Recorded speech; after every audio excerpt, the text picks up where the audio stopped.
They said the war never touched American soil, that the Pacific theater was thousands of miles away, that the mainland was safe, untouchable, unreachable. But they lied. Not just a little lie, not just a "we'll clean that up later" type of lie. No, this was a full-scale cover-up soaked in smoke, wrapped in silence, and hidden in the trees. Because in 1942, Japan launched an attack on the United States mainland. And not just once. This wasn't Pearl Harbor, this wasn't Hawaii, this was Oregon. The forests of Oregon, scorched, bombed, and burning. And the government made damn sure nobody found out. They called it the Lookout Air Raids. You've never heard of it because they didn't want you to. But it happened. A Japanese submarine, the I-25, armed with a seaplane, yes, a submarine that launched a literal airplane, surfaced off the coast of Oregon. And it had one goal: burn America to the ground, one tree at a time. It started with smoke, not from a cigarette or a campfire, but from the ocean. On September 9th, 1942, the crew of the I-25 pulled back the canvas from their watertight hangar. Inside was a Yokosuka E-14Y Glenn seaplane, a tiny folding-wing aircraft designed to fit inside a submarine like a mechanical bird in a bottle. 2 Japanese airmen climbed in. The sub launched the plane like a ghost from the sea. Their mission? Drop 2 168-pound incendiary bombs into the Oregon forest. Bombs designed not to explode, but to burn.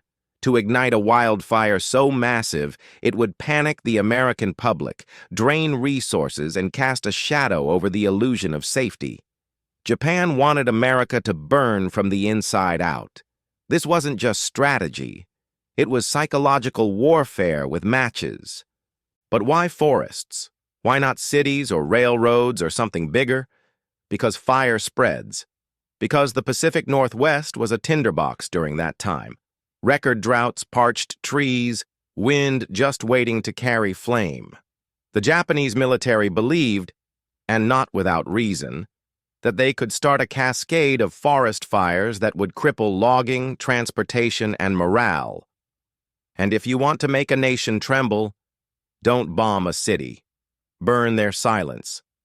Set their forests on fire and let them imagine the flames climbing their bedroom walls. The Japanese called it Operation Fugo, a broader plan of incendiary attacks, balloon bombs, and ocean-launched terror. But the I-25's seaplane was its crown jewel, a pilotless whisper from the Pacific straight into American lungs. The bombs fell silently over the Oregon wilderness near Brookings, a coastal town most Americans still couldn't point to on a map. One bomb landed in the middle of a forest ridge. The other scattered sparks across dry underbrush. The pilot turned and vanished back toward the Pacific like a phantom. What followed? Fire. Trees bursting open like torches. Smoke curling into the sky like ink. But it didn't spread the way Japan hoped. Not because it wasn't real, not because it wasn't deadly, but because, by some bizarre twist of fate, a group of fire lookouts, yes, literal teenage forest rangers, spotted the smoke almost immediately. They called it in. Fire crews scrambled. The damage was real but contained. The panic, however, that was buried. You see, the U.S. government didn't want this story out, not because they didn't believe it, but because they absolutely did. They knew the Japanese had touched American soil. They knew how dangerous it was. But they were more afraid of fear than fire. If the American public found out that Japanese bombers had made it to Oregon, that their precious isolation had been breached, it could shatter morale, trigger mass hysteria, or worse, expose how vulnerable the West Coast truly was. So they sealed it, censored the newspapers, locked down the photos. The only people who knew were locals, firefighters, and a few intelligence officers. And even they were told, don't talk. But the story didn't die. Because the Japanese came back. 2 weeks later, on September 29th, the I-25 returned to the Oregon coast. Another flight, another set of incendiaries, this time near Mount Emily. Same goal, burn, burn, burn. But again, the forest didn't cooperate. The conditions were slightly less dry. The winds changed. Fire crews responded faster than ever. And yet, the fact remains, Japan bombed the mainland United States, twice, with planes. And no one told you. This wasn't theoretical. This wasn't a war game. This was an act of war on American soil. And the silence around it wasn't an accident. It was a strategy. Because what the U.S. government feared most wasn't the bomb. It was the story. The idea that the Pacific wasn't a wall, that submarines could become airfields, that Oregon wasn't a forest. It was a battlefield. And here's where it gets even weirder. The Japanese pilot, Nobuo Fujita, didn't die in a dogfight. He didn't vanish into obscurity. Decades later, he came back to Oregon, invited, as a guest of peace. In 1962, Fujita returned to Brookings, the very town he once tried to ignite, carrying the same samurai sword that had been in his cockpit during the bombing run. He bowed, apologized, and offered it to the city as a gesture of atonement. The town forgave him. They planted trees in his honor. He visited schools. He even funded a library. The man who once tried to burn Oregon became one of its strangest adopted sons. But don't mistake that forgiveness for erasure, because what matters here isn't just that Japan attacked, it's that America covered it up. And not just in newsprint. They buried it in your textbooks, your documentaries, your understanding of what World War II even was. They let you believe that the war was over there, that the homeland was sacred, that the only time America bled on its own ground was Pearl Harbor. But that's a myth. And like most myths, it's been polished clean until it no longer looks like a lie. The real story? Japan launched 9,000 balloon bombs across the Pacific, and at least 300 landed. One of them killed 6 Americans in Oregon in 1945, the only wartime deaths on the continental U.S. caused by enemy action. But those deaths, almost no one remembers them. They weren't broadcast. They weren't mourned nationally. They were inconvenient. Just like the Lookout air raids. Just like the idea that a submarine could unfold a plane like a paper toy, light a match in a forest, and nearly rewrite the American war narrative with flame. This isn't history for the classroom. This is history for those who know better. For those who understand that every country wears a mask, and sometimes the mask is the lie itself. Uncle Luke sees through it. And now you do too. If you just learned something your teacher never dared to mention, do the bold thing. Hit that like, drop a comment, and subscribe to Uncle Luke Tells, because this is the history they hope you never ask about, but you just did. Suspicious content. You thought the story ended with a sword and an apology. A man in a pilot's cap trading fire for forgiveness. But that was only the part they let you hear. Because what the Lookout air raids truly unleashed wasn't just smoke in the trees. It was a chain reaction of fear, suspicion, and cover-up that bled into every corner of American life. And the fire? That wasn't the worst of it. The fire was just the opening act. What came after was quieter and far more dangerous. Because when Japan showed they could touch U.S. soil, they did more than burn bark. They cracked open the illusion of American invincibility, and the government scrambled to shove that genie back in the bottle. But history? History remembers the smoke, even if they blacked out the flames. Let's rewind. September 1942. The same month Japan dropped firebombs into the Oregon wilderness, the U.S. military quietly launched an operation of its own, not to retaliate overseas, but to silence the news at home. Reporters who got too close to the story found their articles mysteriously shelved. Editors were visited by men in dark coats with smiles that didn't reach their eyes. Fire spotters were told to keep it local. No headlines, no panic, no photos, just silence, crisp and controlled like a wildfire that's only allowed to burn under supervision. And the reason? Simple. America was terrified. not just of the Japanese, but of its own shadow. Because if the public believed that the homeland was vulnerable, everything could collapse: war bonds, enlistments, morale. So the Department of War made a decision. They would rather lie than admit they were caught sleeping. And here's where it gets twisted. The bombing of Oregon wasn't even the end. It was the test run, because Japan was just getting started. Enter Project Fugo, a name that sounds like a joke, like something off a cereal box, but it was anything but funny. After the Lookout air raids, the Japanese military pivoted to a more sinister idea. Forget planes. Forget pilots. What if they could launch bombs that flew themselves? No engines, no radar, just the wind. A science experiment dressed up as apocalypse. They designed and built over 9,000 bomb-carrying balloons, crafted from mulberry paper and filled with hydrogen, timed to drift across the Pacific jet stream. A wind current moving 200 miles per hour, invisible to the naked eye but powerful enough to carry a payload across an entire ocean. These were no party balloons. These were 30 feet wide, outfitted with altimeters, timers, and 32-pound high-explosive or incendiary bombs. Silent, drifting, perfect weapons for psychological warfare. They called them Fugo, but they might as well have been ghosts. Launched from hidden sites in Japan, they rode the air currents, crossed 5,000 miles, and began falling from the sky all across the American West. Montana, California, Washington, Oregon, Idaho, even as far east as Michigan. Over 300 confirmed landings. Some detonated, some didn't. Some were found tangled in power lines. Others exploded in forests, leaving behind charred earth and no explanation. And guess what? You didn't hear about it. Your grandparents probably didn't either, because the media blackout was airtight. The War Department told every major newspaper, if you report on the balloons, you're helping the enemy. That was enough. The story died in its crib. But the balloons kept falling. And then came the worst moment of all.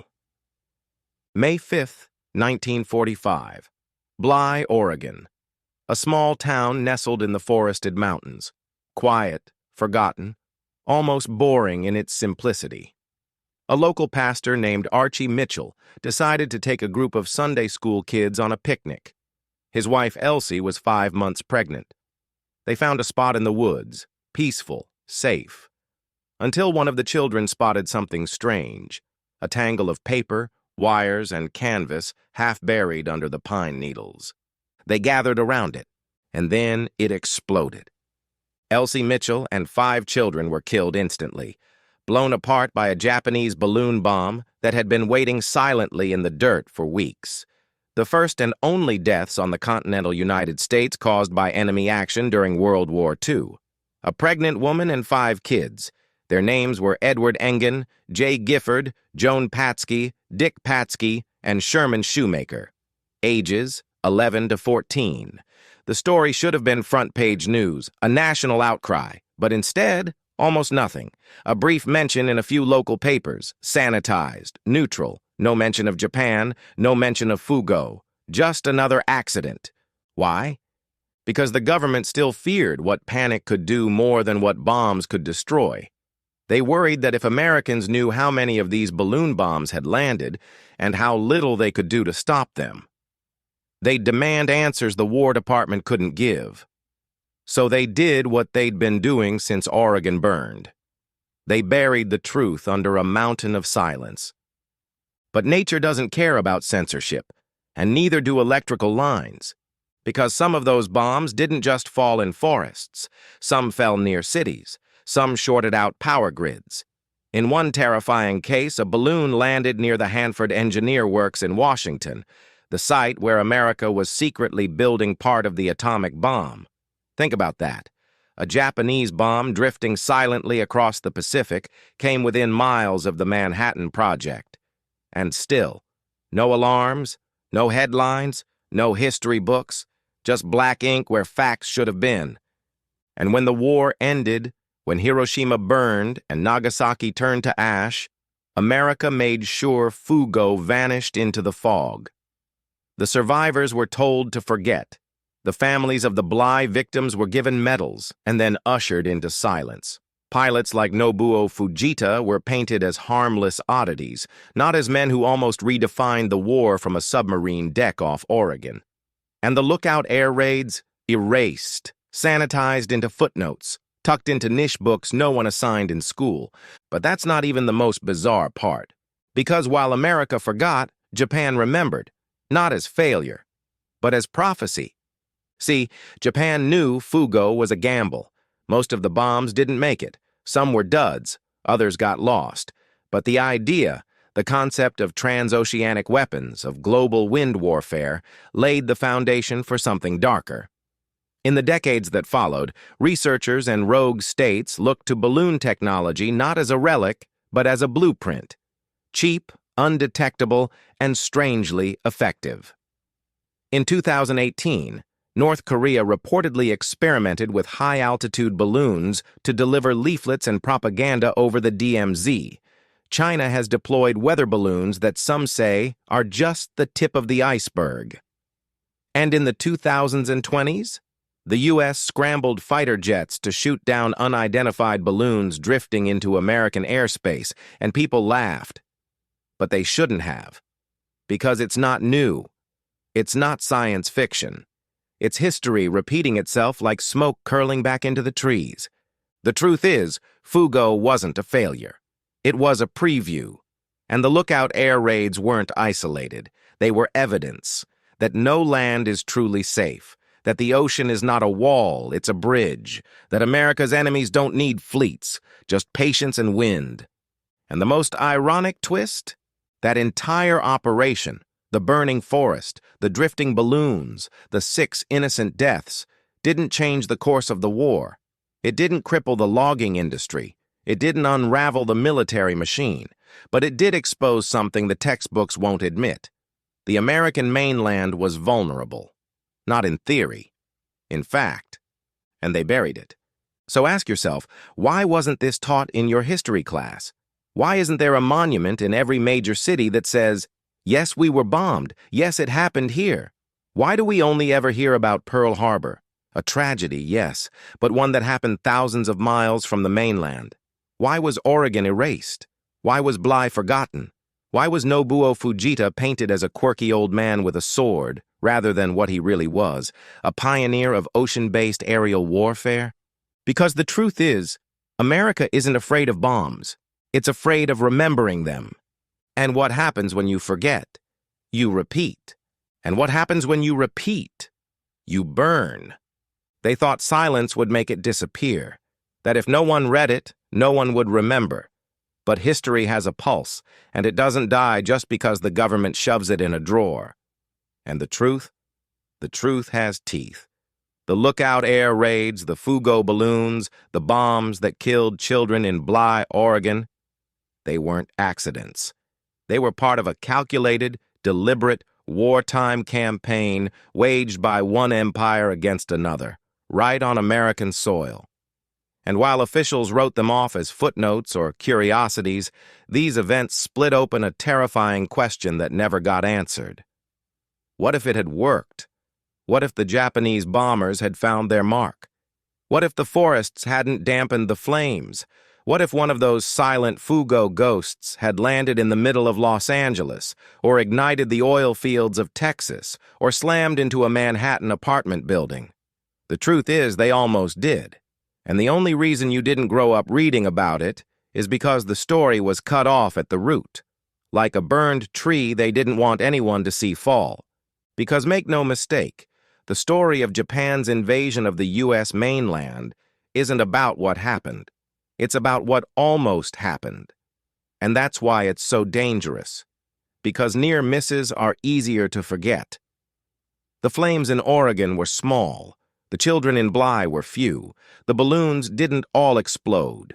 But every single one of those moments, those strange off-script pieces of the war, were proof that America was never fully in control. That for all its aircraft carriers, tanks, generals, and battle cries, it could still be touched, still be burned, still be breached. And that kind of vulnerability? It doesn't sit well in textbooks made to make you proud, so they edited it out. And here's where things get even more twisted. Not in 1945, but decades later. Because once the war ended and the cover-up began to rust, fragments of the truth started slipping through the cracks. Veterans spoke up. Declassified documents were quietly posted in government archives. Locals in Oregon started telling their kids bedtime stories about the time the trees almost caught fire from the sky. But those stories weren't bedtime tales. They were warnings. And the more people listened, the more questions started bubbling to the surface. Questions no one wanted to answer. Like this one. Why were there so many inconsistencies in the official Fugo reports? Why did military memos contradict each other about how many balloons actually landed? Why did some maps show explosions in areas the press was never allowed to mention? And why did the Department of War continue to deny any serious threat, while simultaneously issuing secret memos ordering all West Coast military bases to prepare for fire-based attacks? Even weirder. Why were civilian search parties, years after the war, still finding unexploded Fugo devices buried in national forests? And why were those finds instantly swarmed by federal agents, confiscated and sealed without explanation? Because here's the thing. The war may have ended, but the fear never did. You don't launch 9,000 paper bombs across the Pacific without leaving psychological landmines behind. And the truth is, America didn't just bury the story because it wanted to protect morale. It buried it because it couldn't afford the questions. Because if a country built on manifest destiny and oceans as shields could be touched, quietly, cheaply, and effectively, what else could happen? That fear mutated. It evolved. During the Cold War, every radar blip became a potential balloon bomb. During the Vietnam era, whispers resurfaced about the effectiveness of airborne incendiary attacks. And then came the era of domestic terrorism, where suddenly forests weren't safe again. Fires in Colorado, explosions in Washington state.